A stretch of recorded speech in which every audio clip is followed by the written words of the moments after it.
Hello everyone, this is R.K. Ranjan and welcome to my YouTube channel StudyMate English Adda. In today's video, we are going to tell you class 12th English 100 marks prose section summary. So दोस्तों, आज मैं आप लोगों को बताने वाला हूँ Bihar board के क्लास 12th के इंग्लिश के प्रोज सेक्शन के समरी को। गाइस, सबसे पहला जो चैप्टर है वो चैप्टर है इंडियन सिविलाइजेशन एंड कल्चर, जिनके ऑथर हैं महात्मा गांधी। सो इस समरी को मैं आगे बहुत ही अच्छे तरीके से बताने वाला हूं। सो वीडियो में बने रहें और वीडियो को एंड तक देखें, आपको अच्छे से समझ में आ जाएगा। आपको समरी से कहीं से रटने की ज़रूरत नहीं है। इसको मैंने बहुत ही आसान भाषा में कन्वर्ट किया है, बिल्कुल आसान तरीके से बताया है, जिससे कमज़ोर से कमज़ोर छात्र भी इसको क्या करेंगे, अच्छे से समझ सकते हैं और खुद से लिख सकते हैं। इनको रटने की ज़रूरत नहीं है। सो वीडियो में बने रहें और चलिए देखते हैं आज के समरी को।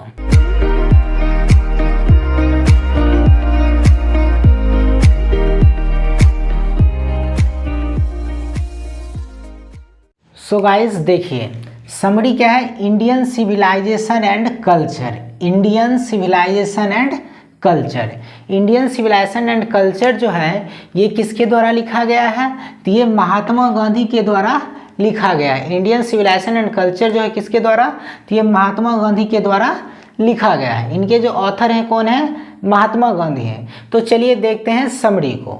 ये समरी क्या है, बिल्कुल शॉर्ट में है और इसको अच्छे से लिखना है। तो ये आपको बोर्ड पे इतना छोटा दिखाई दे रहा होगा, इसको जब आप पेज में लिखिएगा तो आपको एक पेज पूरा हो जाएगा और यही आपको 5 नंबर देगा। ओके, सो वीडियो को अच्छे से देखिए। चलते हैं, तो देखिए शुरू करते हैं। पहला लाइन है, this is a beautiful prose named Indian civilization and culture which has been written by Mahatma Gandhi.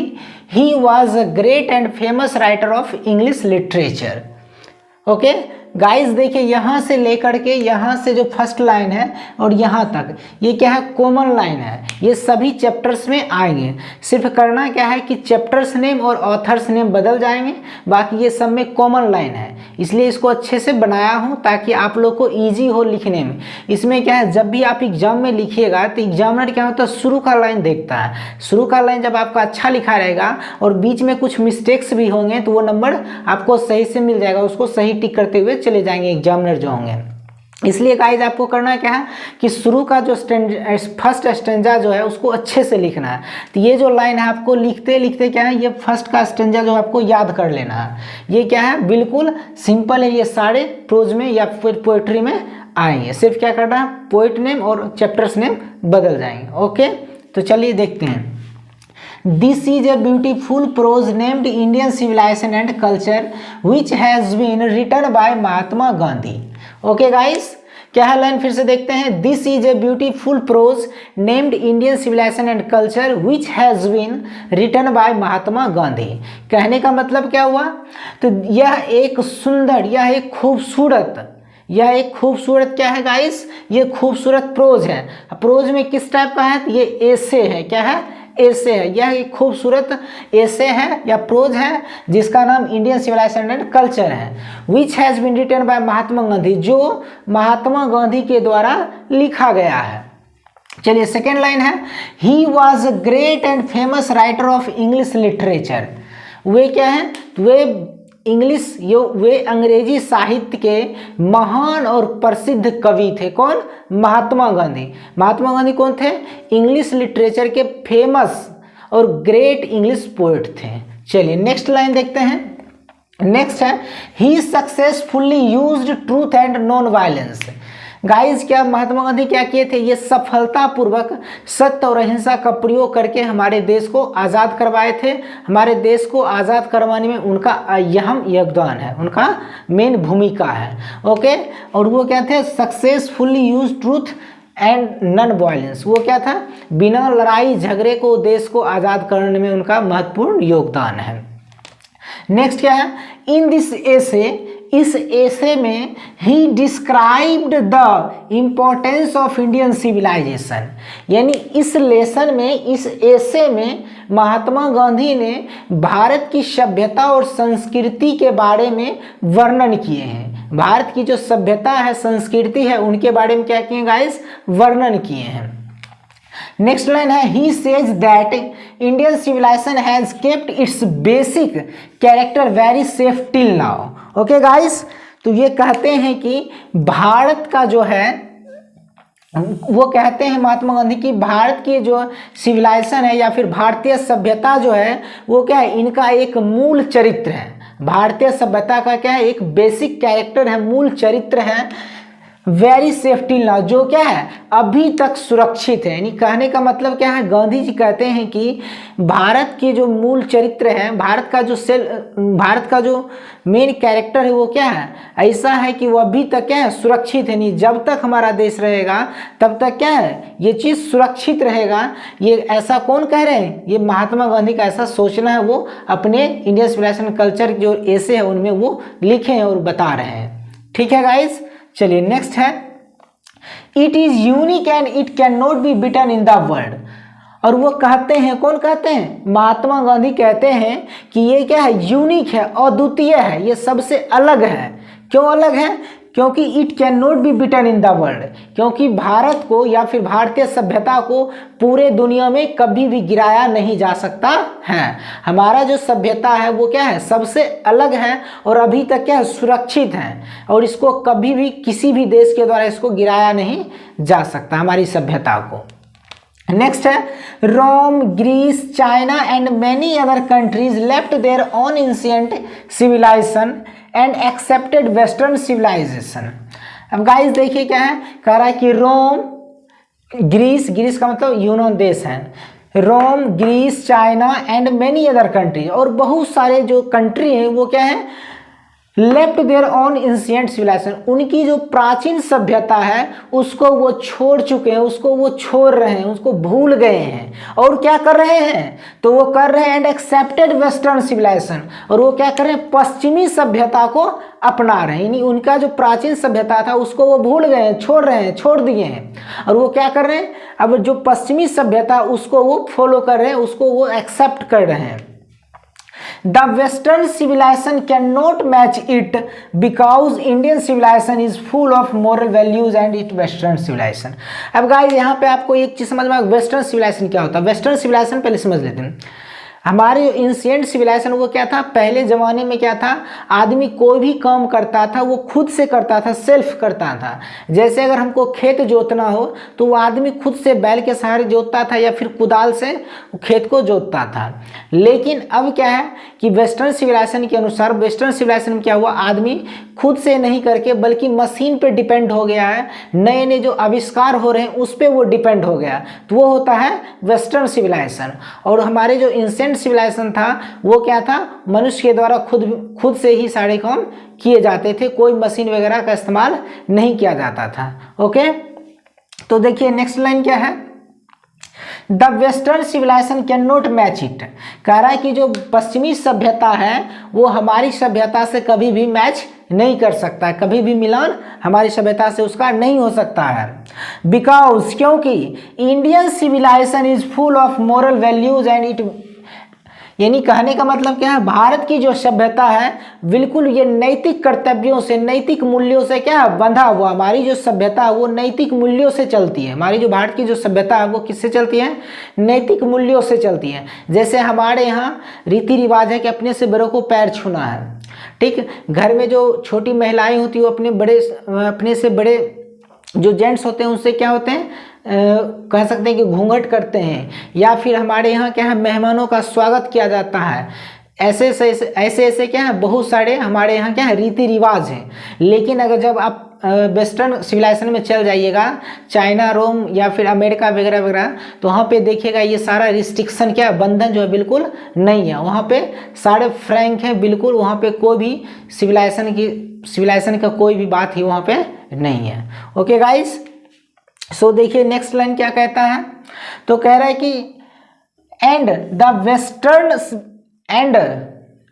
Western civilization is full of material and machines. और कह रहा है कि हमारी जो सभ्यता वो क्या है, वैल्यू से बंधी हुई है या फिर नैतिक मूल्यों से बंधा हुआ है। लेकिन जो पश्चिमी सभ्यता है वो किससे भरा हुआ है, ये जो है वो मटेरियल यानी पदार्थ और मशीन यानी नए नए पदार्थ जो बन रहे हैं उससे, और मशीन पे क्या है, मशीनों से पदार्थों से भरा हुआ। पश्चिमी सभ्यता जो है वो मशीनों और पदार्थों से क्या भरा हुआ यानी मशीनों पे डिपेंड रहने वाली सभ्यता है। The poet says that mind is a restless world. The more it gets, the more it wants, and still remains unsatisfied. अब देखिए गाइस, कह रहे हैं कि कवि क्या कहते हैं, कवि कहते हैं कि mind is a restless word. कह रहा है कि हमारा जो मन है वो क्या है, एक बेचैन पक्षी की तरह। हमारा जो मन है क्या है, एक बेचैन पक्षी की तरह है। इसको जितना मिलता है उतना ही ये और चाहता है, और ये तब तक चाहते रहता है, अब फिर भी ये क्या होता है, ये अनसेटिस्फाइड ही रहता है। कह रहा है कि हमारा जो मन है क्या है, एक बेचैन पक्षी की तरह है। ये कभी भी ये क्या होता है, अनसेटिस्फाइड नहीं होता, ये हमेशा अनसेटिस्फाइड ही रहता है। जैसे कि गाइस दुनिया में जितने भी आदमी आते हैं उनको क्या होता है कि अपनी आवश्यकताओं की पूर्ति करते करते पूरा जीवन बीत जाता है, और आखिर में वो क्या होते हैं, चल बसते हैं। लेकिन वो फिर भी सेटिस्फाइड कभी भी अपने लाइफ में नहीं होते। जैसे कि गाइस अभी आप भारत के सबसे अमीर जो रिचेस्ट पर्सन है वो कौन है, मुकेश अंबानी है। लेकिन वो भी अभी सेटिस्फाइड नहीं है, जबकि उनको पता है कि हम भारत के सबसे पैसे वाले आदमी हैं, लेकिन वो भी क्या है, अनसेटिस्फाइड है। क्यों?